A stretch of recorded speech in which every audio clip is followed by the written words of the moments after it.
রক্তদান মহানতম সমাজসেবা হলেও সাধারণ মানুষের মধ্যে রক্তদান সম্পর্কে এখনও একাধিক ভ্রান্ত ধারণা রয়েছে। সেই সকল ভ্রান্ত ধারণা দূরীকরণের লক্ষ্যে মানুষকে রক্তদানে আরও আগ্রহী করে তুলতে ব্লাড মোটিভেশনাল ক্যাম্প অনুষ্ঠিত হলো রায়গঞ্জে।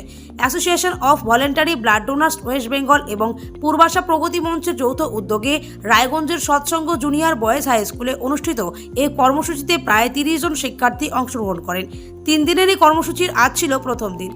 সাধারণ মানুষকে স্বেচ্ছা রক্তদানে এগিয়ে আসার বার্তা দিতেই এ ধরনের কর্মসূচি বলে জানান ভলেন্টারি ব্লাড ডোনার্স অ্যাসোসিয়েশনের সদস্য অম্লান আচার্য। রায়গঞ্জ পূর্বাশা প্রগতি মঞ্চের সহসভাপতি যাদব চৌধুরী জানালেন, এ ধরনের কর্মসূচির মধ্যে দিয়ে রক্তদাতাদের সংখ্যা বৃদ্ধি করাই তাদের মূল লক্ষ্য। স্যার কি নাম, আপনি কি দায়িত্বে আছেন?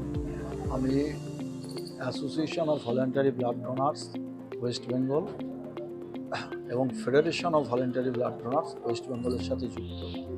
আমরা সবাই স্বেচ্ছাকর্মী, আমরা যে যাই দায়িত্বে থাকি আমরা সবাই স্বেচ্ছাকর্মী হিসাবে আমরা সবাইকে বলি। আজকে উদ্দেশ্য হচ্ছে রক্তবিজ্ঞান এবং সমাজসেবা। এটা নিয়ে association of voluntary blood donors 1980 সনে প্রতিষ্ঠাতা, পশ্চিমবঙ্গের রক্তদান আন্দোলনের প্রথম পশ্চিমবঙ্গের সৃষ্টি হয় association of voluntary blood donors West বেঙ্গলের মাধ্যমে। সারা পশ্চিমবঙ্গে যে রক্তদানকে আন্দোলনের একটা সামাজিক আন্দোলনে পরিণত করা যায়, সেই পাঠটাই আমরা 80 সন থেকে ধারাবাহিকভাবে করে আসছি। দাদা আপনার নাম, আপনি কি দায়িত্বে আছেন? আমার নাম যাদব চৌধুরী, আমি রায়গঞ্জ পূর্বাশা প্রগতি মঞ্চের সহ সভাপতি হিসেবে আছি। আজকে এখানে কি কর্মসূচি আপনাদের?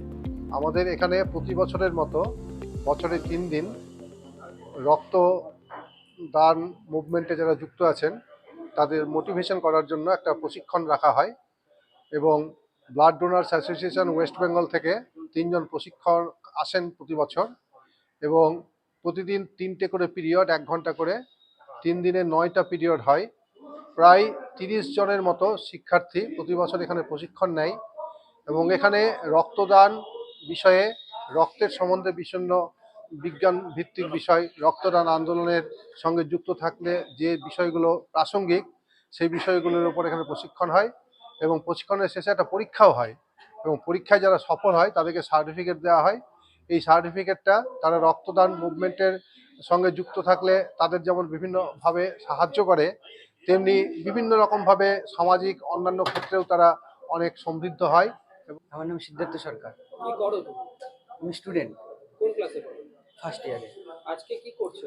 আজকে এখানে একটা রক্তদান শিবিরের আমাদেরকে ট্রেনিং দেওয়া হচ্ছে যে আমরা রক্ত নিলে কি ক্ষতি হবে কিনা, বা রক্ত দিলে কি হবে, আমাদের কি লাভ, বা রক্তের যে বিভিন্ন বিষয়গুলো আছে, সায়েন্টিফিক যে ব্যাখ্যাগুলো আছে, সেগুলো বিষয় নিয়ে আমাদেরকে এখানে একটা 9 দিনের একটা ক্লাস হবে। এটা